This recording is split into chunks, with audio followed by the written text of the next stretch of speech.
Hello friends, welcome to our channel Contemporary Literary Review India. In today's interview, I am with Dr. Dalip Khetarpal, who has more than 30 years of experience of teaching at Govt Technical College. He authored 12 poetry anthologies and one book in prose on pain, medical science, religion, and mysticism. Currently, he is working as a reviewer, critic, poet, short story writer, and the editor-in-chief of the Poetry Society of India. He has written more than 300 reviews and criticism on various prominent poets and writers. He also works as one of the editors with Contemporary Literary Review India and is a co-editor and columnist with Contemporary Vibes. He has received various national and international awards in recognition of his contribution to literature.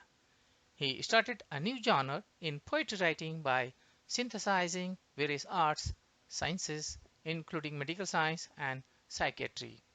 He is an advisor for World Foundation of Peace, Italy. Hello, Dr. Yes, Dalip Saab. Welcome to our show. Very good morning to you. very good morning to you also. How are you?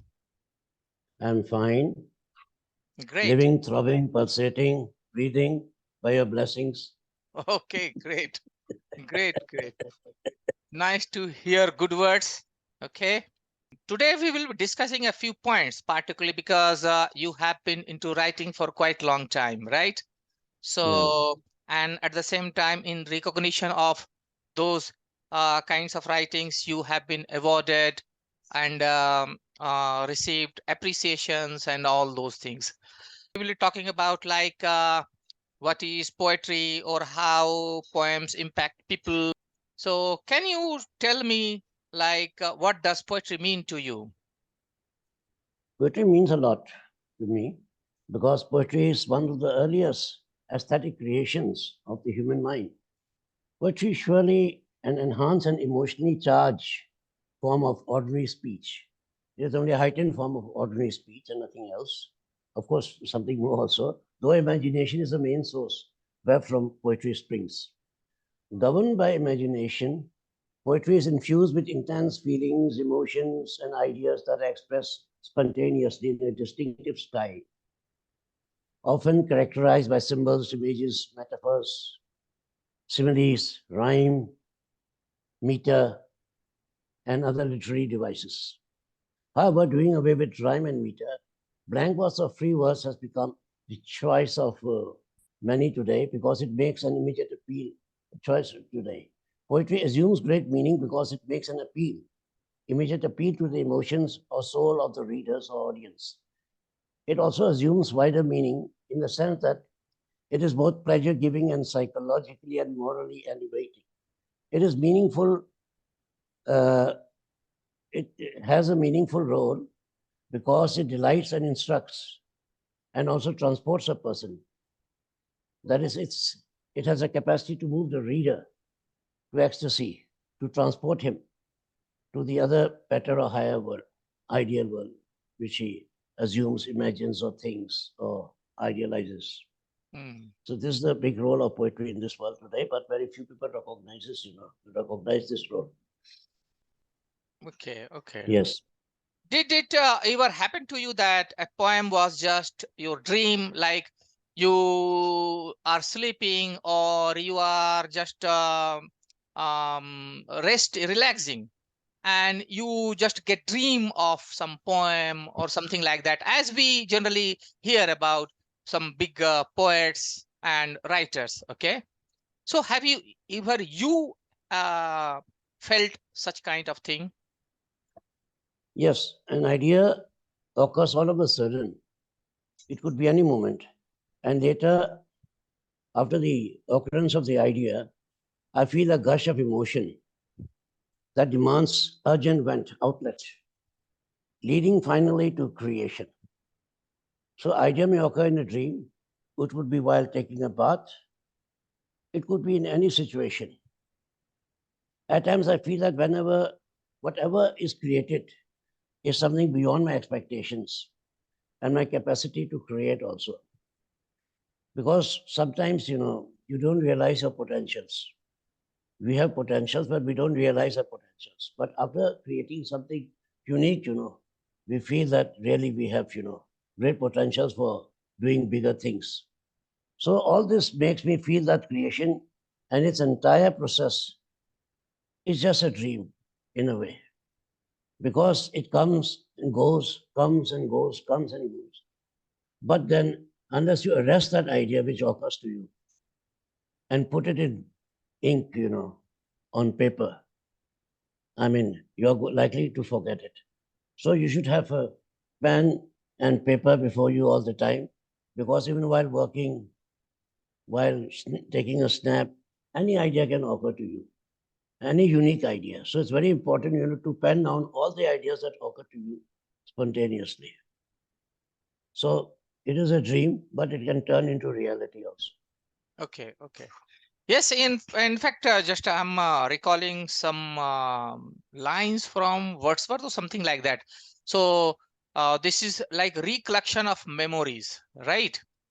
Yes, So collected in tranquility. Spontaneous right, work for a right, powerful thing. exactly, My concept is exactly. different. My concept is poetry is a recollection of spontaneous psychological ideas, recollected in a disturbed state of mind.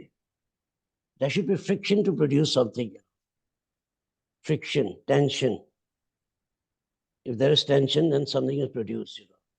Like Shelley even once said, the sweetest songs are those that tell the saddest thought. So beautiful lines. I'm trying to recollect. We look before and after. We look before and after, and pine for what is not. Mm. Our sweetest laughter, that is sincerest laughter, purest laughter, with some pain is fraught, mix. Our sweetest songs are those that tell the saddest thought.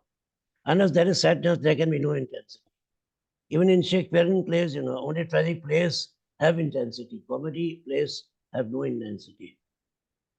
This is my perception. I think this is quite true also. So tell us about your inspiration, means for writing um, the these things like poems or stories, whatever you write. Anything could inspire me, like any scene, object, dialogue, any poem, any philosophy, any principles of psychology, including abnormal psychology, historical events, or even some thrash inspires me. Thrash, thrash. Thrash even inspires me. This is interesting. Mm. Something worthless could be the basis of my subject, as they engender some novel thought in me and naturally impel me to poeticize it. Everything for me is a source wherefrom my poetry is generated. Everything is a source. And you can make poetry out of everything, Mm. True. provided you have a poetic bent of mind. The whole life is poetry, in fact. Whatever we do is poetry. But you should have the potential to poeticize, everything you feel, hear, say, think, imagine. Mm. That's True. important. Okay, can you describe your creative process like while you are writing a new poem? Means you think about format, or you think about theme, you think about some symbols, something like that. Yeah, an idea to create can occur anytime. There is no precise moment for it, no exact moment for it. A new idea first lands on my mind from some unexpected source, which could be a leaf drenched in rains, a quaint, ugly face seen on the road, in the bus, train, or plane, something interesting, exciting, or mysterious news, or any weird incident or, or experience of the like.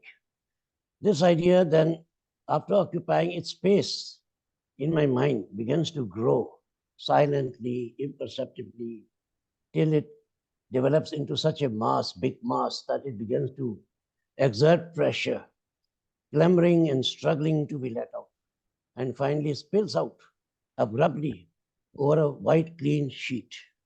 As I started writing, the idea chosen continued to grow and grow till it reached its final maturity. So conclusion was no problem for me. But then, before sending the whole stuff to the press for publishing, the spontaneous overflow of powerful, irrepressible psychological ideas and feelings are trimmed, disciplined, pruned, shaped, revised, and edited at least 3 or 4 times with my critical sense, so that they finally get crystallized into a definite and exquisite piece of art. Even John Keats, used to adopt this method. He used to go in for a number of revisions, of Okay. all his poems.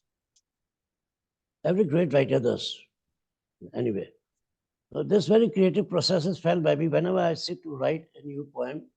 Writing poetry, especially, has a therapeutic effect on me also, as it helps clear my feelings and emotions with a clear head, wholesome vision, and vibrant imagination and emotions. I easily and clearly write whatever comes to my mind in the best possible words, so that the ideas, feelings, or events described carry weight, meaning, and are readable. Good poetry is basically the best thought, the best word in the best order. The best word, the best thought in the best order. Okay. So, do you use any symbols or format, just like as we have, we know about like iambic pentameter, something Yeah, like that, yes, no, you don't or need to you use use symbols. blank verse mostly? Yeah, I mean, yes, of course I write in blank verse, but I don't use symbols, Okay. because because if your poetry is devoid of symbols, it should have powerful thoughts. That is a substitute for it. Those symbols and images are cardinal elements in poetry. Uh, like when I write about psychology, my poems are basically psychological. I use psychological words like ego, superego, Pollyanna, autistic, autism. So these are few psychological words, which I use. So they can be taken as symbols also, Mhm. because there is no substitute for these words. They are established words. That is the point. I mean, if you don't, yes, of course, there are symbols also.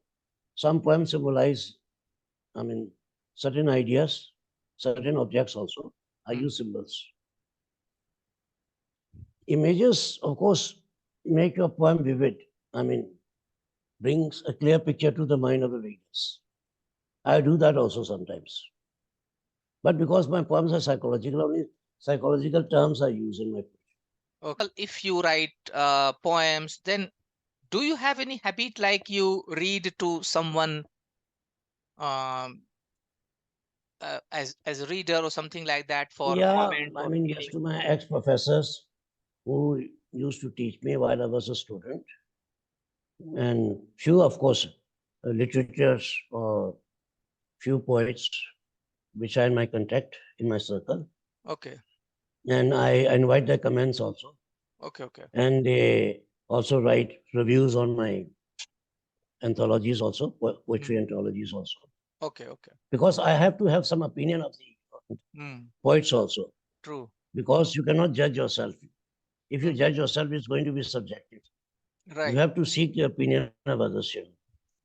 That's why criticism has a lot of role to play in the work, in every work of art. Mm. Have you published any poetic anthology until now? Miss, I believe Yes, that I've published you. 12. Hmm. Oh, great. Last is, yes, I've published 12 anthologies.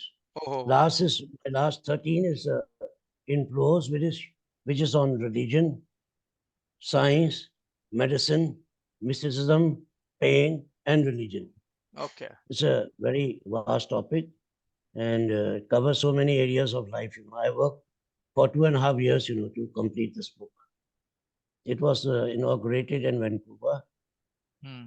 and I was prized for that. Oh, great. Okay. And it Okay. appeared in a newspaper there also in Vancouver, and Hmm. it appeared in India also, in the newspaper of India, leading newspaper. Okay. Okay, so obviously you might have read a lot, okay, lots of poets. Who are the best poets according to you that you frequently read? Yeah, I like romantic poets like John Keats, Shelley, Blake, Coleridge, modern poets like T.S. Eliot, W.B. Yeats, Walt Whitman, Ezra Pound, Yayati Madan Gandhi, Dr. Maria Miraglia, Jane Austen, P.C.K. Prem, O.P. Aurora, and we have many very good local poets also. Yeah. But then the point is that, you are very selective when you read something. You like to read only what you like. So that is a problem with everyone. Sometimes I read what I don't like also. I mean, that yes, one should have a broader vision because you may not like many things in life. But then you must be in touch with everything. You must know about everything, good or bad. True. Normally reading is selective. My reading is not very selective. I read everything that comes my way. If you say that, okay, you are selective, or some poets are just out of your uh, access or reading scope. Yeah, I mean, there are so many poets. We have 6 lakhs poets in India. 6 lakhs. Okay. You cannot afford to read. You have to do many things apart from this also. And in this world, there have been, oh my God, millions, I should say. Right. You cannot afford to read everyone. Mm. And you cannot afford to write reviews because I've written more than 300 reviews till now. Okay. Yeah. Do you think your poetry is typically feminine or masculine, something like that? Because there are many poets who basically write thinking male in mind only or female in mind only, something like that. Yeah, I mean, I'm yet to evaluate whether my poetry is masculine or feminine in nature, as I don't write with any preconceived notions or ideas. However, in general, I've always felt that females are superior to males in many ways. On the whole, I can easily and conveniently say that my poetry is powerfully uh, resonated by the readers of both sexes. I mean, but I'm actually more interested in writing with females because they are more complex and more mysterious than men. Okay. Males are straightforward. You can easily decipher, what they think, what they do. But females are very complex. Even God couldn't understand, the mind of females. They are so complex. How do you say this? It's my perception. If you don't mind, I can read out a poem on this. Yes, please. Ripping Ripping into into consciousness. consciousness. Okay. Okay. That's Yeah. nice. So there's a poem titled Painful Reticence. Okay. Silence. Okay. Reticent. Okay. So I'm going to read out the poem now. Woman defeats man with a simple indifference. She enjoys his discomfiture and feels triumphant by keeping him on tender hooks. But her reticence suspends him on the abyss of excruciating curiosity. His frantic anxiety to know the pause and cause of mysterious silence hounds him like a man vexed in a haunted house or chased by a bloodthirsty hound. How a trivial gift of silence can torture man shows only his folly and his dysfunctional mind. He can bear all tribulations on earth, but not the torments of woman's silence or her sphinxy looks. The mysteries of the whole universe thus seem to be compressed into her semblance as follies into that of man, under whose skillful pretensions reside his uneasy and restless calm. But even a wise man who experiences not this turbulent calm and ceaseless resonating heart throbs is also not a true lover. It's a paradox. So this, she's mysterious. If she is silent, suppose your wife doesn't talk to you, you come from the office, I mean, you are going to be, I mean, put into, deep curiosity as to what has happened while she was talking to me. And if she continues to be silent, your curiosity will increase, your sense of suspense will increase. And that is going to be very, very vexing for you, very troublesome for you.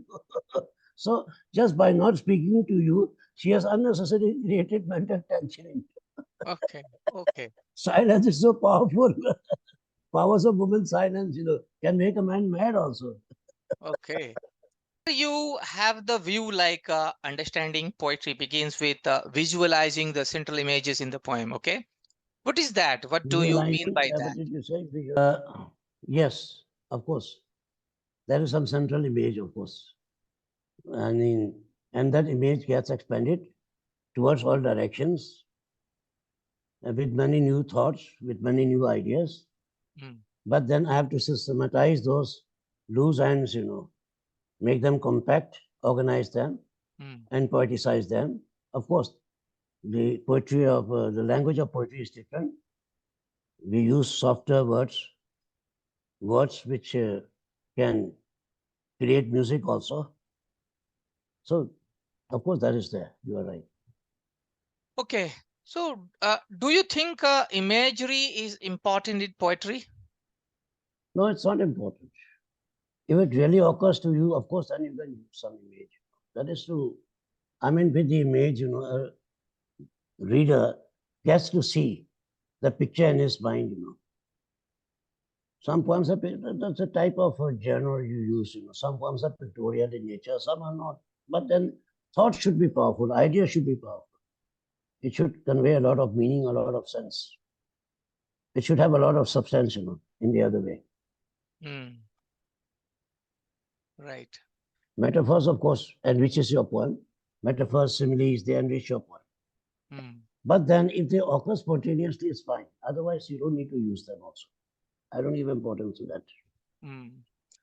Uh, um, I would like to place one of the points here, particularly for the writers whose English is second language, like we Indians. Okay. What my perception is that we prefer blank words to support us, support the Yes, the language or theme or the tempo to express our ideas.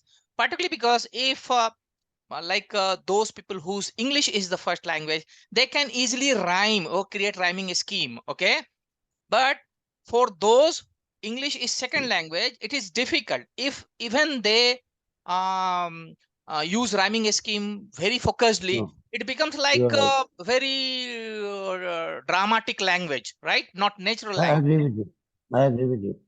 Look, for rhyming, you have to stake your ideas. You have to forfeit your good ideas also. Because you have to rhyme. Rhyming assumes a foremost, in point, in the foreground of your mind. So, I mean, that makes the poem artificial. Like twinkle, twinkle, little star, how I wonder what you are. Star and are. So they rhyme, right? So, I mean, tukbandi, we call it in Hindi. I don't appreciate that. But then if you don't rhyme, you can substitute your rhyming with better ideas also. With better ideas also. Rhyming limits your ideas because you may have better ideas, but you cannot, insert it in the place where you rhyme because, it won't rhyme then if you insert that. But it definitely conveys a better idea. So rhyming is nothing, it's good for children only. That's all. Because they like music. It's like a song when you rhyme. Okay. So I don't appreciate rhyming at all. Because, it is at the cost of ideas. Rhyming is always at the cost of good ideas. Okay. You forfeit ideas, you crucify ideas. Okay. This is what I feel. It's my perception. Okay. Okay. But if it rhymes automatically sometimes with very good ideas, it's fine, automatically. Mm. But rhyming is normally deliberate. So then the element of spontaneity is lost. I don't believe in rhyming. Okay. Okay. Now we are coming to the conclusion of our interview. So, if you have anything special to share with our audience. Yeah, that every type of poetry should be original. I mean, of course, inspiration could be there, but there should be imperceptible, very peripheral also. I mean, suppose you are influenced by a certain writer, and if you follow him blindly, then the real you is lost in the poem. Then where's the real you? Where's the real poet? You lose your individuality that way, you know. So it should be original. It should be something very new also. There should be some novelty in the poem. Like we talk a lot about creativity, but however, I feel that there's nothing creative these days. Suppose you are sad, you suffer some bitter experiences in life, and you write about your experience. It's a Mm. copy paste work. You Right. see your sadness and you write it. Your only words, only language is your own. Rest is all copy paste. You see and write, it's copy paste. Suppose you see some corruption happening somewhere, you write about it, right?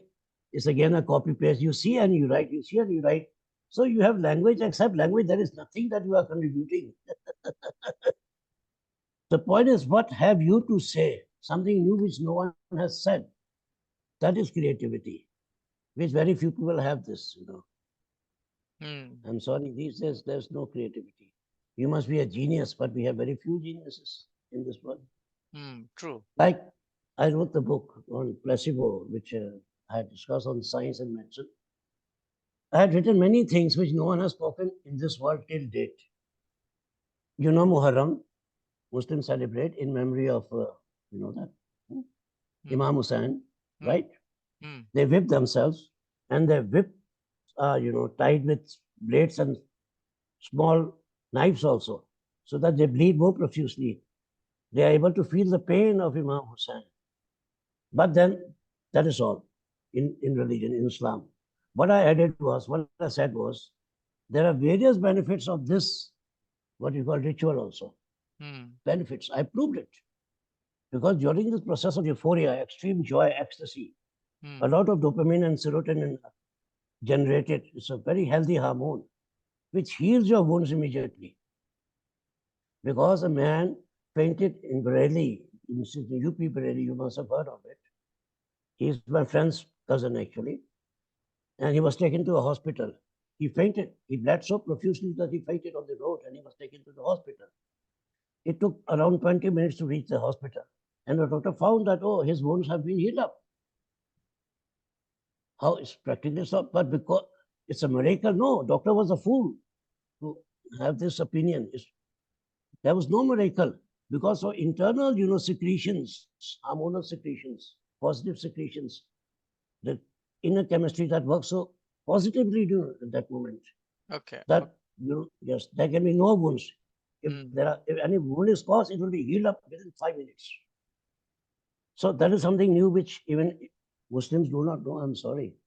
Mm. Likewise, I have talked about other many hidden things, many health benefits of all religions, you know, Okay. Okay. and about Nice. how medicine is spurious, how homeopathy is spurious. No one has spoken this. I proved it Okay. medically, scientifically. How acupuncture is spurious, fake, fake, fake. Placebo means fake, Okay. fake, but very powerful. Fake, like placebo means a fake medicine, but it Okay. is more powerful than the real medicine. Paradoxical and ironical also. Very interesting. Something fake is more powerful and effective and effectual than the real. Okay. So this is proved scientifically. So Mm. it's very interesting for me. So I've spoken many new things which no one has spoken. Okay. Okay. Okay. So that is a novelty and people appreciated it. Okay. So if you have something really very new to say, you know, then it becomes interesting. Okay. Otherwise, we speak stereotype things. Mm. We often hear things, you know, things which are often spoken, you know, and since ages also. So there's no joy in hearing that, no interest also. It's my Okay. perception. Thank you for sharing your ideas, valuable views, and very innovative ideas. I will. We will have a separate discussion on your latest book, that is Placebo. Okay. Thank you for watching us. Don't forget to subscribe to us to watch more videos on books and authors.